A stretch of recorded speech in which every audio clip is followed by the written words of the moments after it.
ரெண்டு பேருக்கு நடுவுல தான் போட்டியே. ஒன்னு டிவிகே, இன்னொன்னு டிஎம்கே. மாண்புமிகு மன்னராட்சி முதல்வர் அவர்களே, மாண்புமிகு திரு முத்துவேல் கருணாநிதி ஸ்டாலின் அவர்களே, மாண்புமிகு திரு மோடிஜி அவர்களே,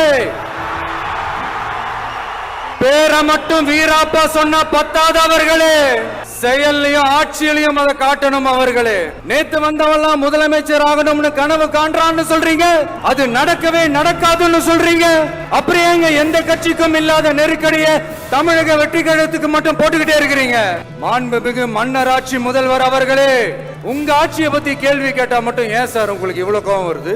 நீங்க ஒழுங்கா ஆட்சி நடத்திருந்தீங்கன்னா பெண்கள் பாதுகாப்பு ஒழுங்கா இருந்திருக்கும், சட்டம் ஒழுங்கு சரியா இருந்திருக்கும். பச்சை பிள்ளைங்க, படிக்கிற பிள்ளைங்க, சின்ன பொண்ணுங்க, வீட்டுல இருக்கிற பொண்ணுங்க, வேலைக்கு போற பொண்ணுங்கன்னு இவங்க எல்லாருக்கும் நடக்கிற கொடுமைகளை சொல்ல முடியல சார்.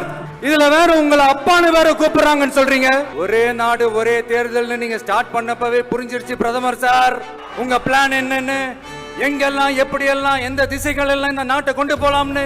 சார் உங்ககிட்ட நாங்க சொல்லிக்கிறதெல்லாம் தமிழ்நாட்டை கொஞ்சம் கேர்ஃபுல்லா ஹேண்டில் பண்ணுங்க சார். ஏன்னா தமிழ்நாடு பல பேருக்கு தண்ணி காட்டின ஸ்டேட் சார், பல பேருக்கு தண்ணி காட்டின ஸ்டேட் சார். பார்த்து சார், பார்த்து செய்யுங்க சார், மறந்துடாதீங்க சார். ஏன்ச்சி தமிழ்நாடு தமிழர்கள்னாலே அலர்ஜி. தமிழ்நாட்டுல இருந்து வர ஜிஎஸ்டியே கரெக்டா வாங்கிக்கிறீங்க, ஆனா தமிழ்நாட்டுக்கு பட்ஜெட்ல நிதி ஒதுக்க மாட்டேங்கிறீங்க. நீங்க படிக்கிற நம்ம பிள்ளைங்களோட படிப்புக்கு நிதி ஒதுக்க மாட்டேங்கிறீங்க, ஆனா மும்மொழி கொள்கையை திணிக்கிறீங்க. டீலிமிட்டேஷன் என்ற பேர்ல தமிழ்நாட்டோட பார்லிமெண்ட் சீட்ஸ்லயும் கேள்வி வைக்க பாக்குறீங்க. ஓட்டுக்காக காங்கிரஸ் கூட தேர்தல் கூட்டணி, கொள்ளையடிக்கிறதுக்காக உங்களோட அதாவது பாஜகவோட மறைமுக அரசியல் கூட்டணி. இப்படி உங்க பேரை சொல்லியே மக்களை ஏமாத்துறதும், உங்க பேரை சொல்லியே மக்களை பயமுறுத்துறதும், இப்படி இந்த கரப்ஷன் கபடதாரிகளுக்கு மறைமுகமாக உதவும் உங்க அரசுக்கு ஏன்ச்சி தமிழ்நாடு தமிழர்கள்னாலே அலர்ஜி?